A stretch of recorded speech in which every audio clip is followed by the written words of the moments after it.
Okay. Yari tayo dyan, boss. Mapapalaki yung bill natin yan. So, kailangan natin itong buti na lang. Bago pa may mangyaring ganito, nakabili na ako. Nakabili na ako ng pipe cutter galing sa Mitsubishi. So, tatry natin i-repair ito. Mangyayari dyan, putulin natin dito. Putulin din dyan. Tapos, muna kong tandutong.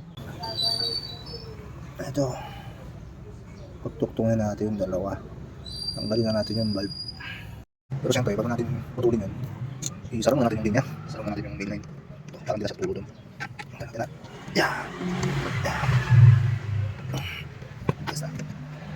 Yeah, nakasarap talaga. Alright! Ngayon, try na natin siyang putulin since wala nang supply ng tubig.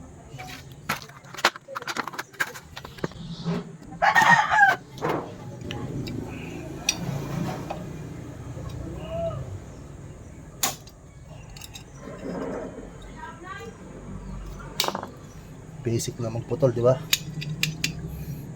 Ngayon, duduktong na lang natin siya. Kuha lang tayo ng solvent.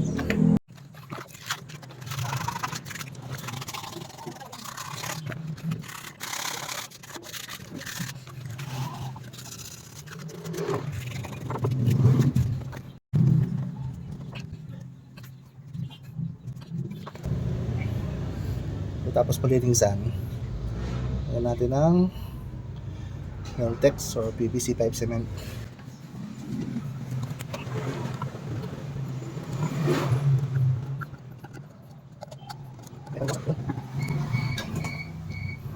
Tapos pakilang natin yung loob tsaka itong labas.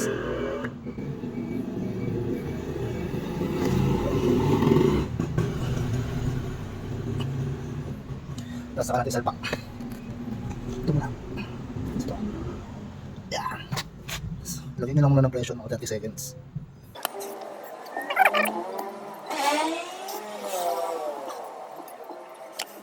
Okay na. Wala na. Tapos ang problema. Ito, tapan na natin ito. Ito, wala. Okay na. Hindi buksan na natin yung tubig.